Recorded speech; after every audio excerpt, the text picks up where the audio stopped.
আসসালামু আলাইকুম। X ceramics presents BPL টকে সকলকে আমন্ত্রণ। কমেন্ট্রি বক্সে আমার কমেন্ট্রি পার্টনার ছিলেন হান্নান সরকার। তাকেই আমি বলছিলাম যে আলিসাল ইসলামকে ন্যাশনাল টিমের জন্য কতটুকু প্রস্তুত মনে হয়েছে বা কতটুকু প্রস্তুত মনে হচ্ছে। হান্নান সরকার তার একটা অ্যাসেসমেন্টের জায়গাটা দিয়েছেন।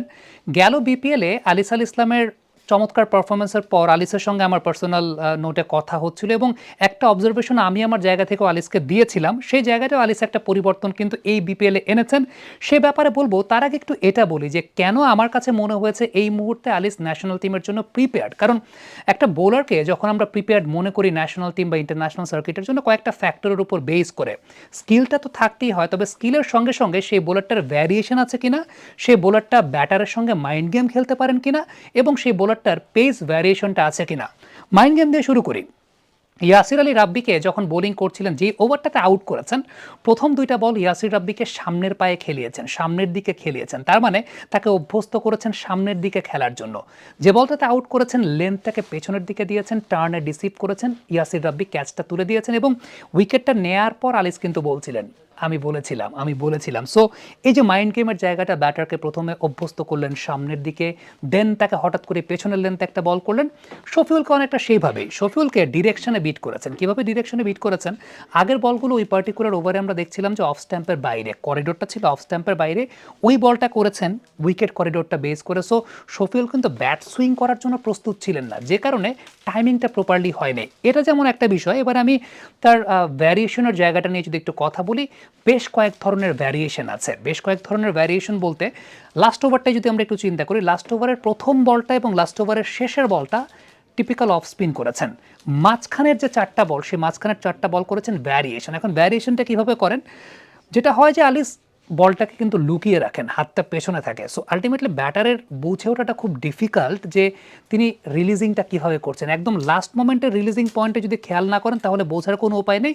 টিপিক্যাল অফ ব্রেকের মতো করেন। আবার তার ভ্যারিয়েশনের যে জায়গাগুলো রয়েছে, থাম্ব, ইন্ডেক্স ফিঙ্গার এবং সেই সঙ্গে মিডল ফিঙ্গার, তিনটা আঙ্গুলকে ব্যবহার করে তিনি সামনে একটা ফ্লিক করেন। কখনো কখনো দেখা যায় এই দুই আঙ্গুলকে নিচের দিকে রেখে সেটাকে ফ্লিক করেন। সো এটা ডিফিকাল্ট ব্যাটারের জন্য বুঝে ওঠাটা যে আসলে কীভাবে তিনি বোলিং করছেন। এটা আরও ডিফিকাল্ট হয়ে যায় পেস ভ্যারিয়েশনের জায়গাটা। আমরা আলিসকে যেমন দেখেছি যে 104 কিলোমিটার প্রতি ঘন্টায় বোলিং করেছেন, আবার আলিসকে আমরা দেখেছি 85-86 কিলোমিটার প্রতি ঘন্টায় বোলিং করেছেন, আবার দেখেছি 91 কিলোমিটার প্রতি ঘন্টায় বোলিং করেছেন। এই ভ্যারিয়েশনটা ব্যাটারকে অনেক বেশি মাত্রায় ডিসিভড করে ফেলে। সুতরাং আলিসের বোলিংটা যেমন ঝকঝকে তকতকে পরিষ্কার পরিচ্ছন্ন, ঠিক তেমনিভাবে টাইলসের ক্ষেত্রে আপনি যখন পরিষ্কার পরিচ্ছন্নতা খুঁজতে চাইবেন, তখন আপনার প্রথম পছন্দ হতে হবে এক্স সিরামিক্সের জার্মি প্রুফ টাইলস। এগুলো এমনভাবে স্পেশালি ডিজাইন করা যেখানে 99% পর্যন্ত জার্মসকে পুরোপুরি ধ্বংস করে ফেলতে পারে। এই ধরনের জার্মি প্রুফ টাইলস আপনার বাসা, অফিস, হসপিটাল, মসজিদ, যে কোনো জায়গাতে কিন্তু আপনি যদি পরিষ্কার পরিচ্ছন্নতাকে এনশিওর করতে চান, অবশ্যই বেছে নিতে পারেন এক্স সিরামিক্সের জার্মি প্রুফ টাইলস। একটা দিক থেকে তো অবশ্যই সুন্দর ডিজাইন, আর অন্য দিক থেকে এই যে হাইজিন মেনটেন করার জায়গাটাতে, পরিষ্কার পরিচ্ছন্নতার জায়গাটাতে আপনি 100% নিশ্চয়তা পেয়ে যাবেন। এবার বলি যে আলিসাল ইসলামকে আমি আসলে কোন কথাটা বলেছিলাম গেল বিপিএল এর পর, যে একটা জায়গায় পরিবর্তনটা আনা খুব জরুরি এবং সেটা মূলত তার পেসের জন্য। আজকে যেমন আমরা দেখতে পেয়েছি যে 100 কিলোমিটার প্রতি ঘন্টায় বলকে টার্ন করিয়েছেন, 99 কিলোমিটার প্রতি ঘন্টায় টার্ন করিয়েছেন। এইসব ক্ষেত্রে নন বোলিং আর্মের ব্যবহারটা আসলে খুব গুরুত্বপূর্ণ।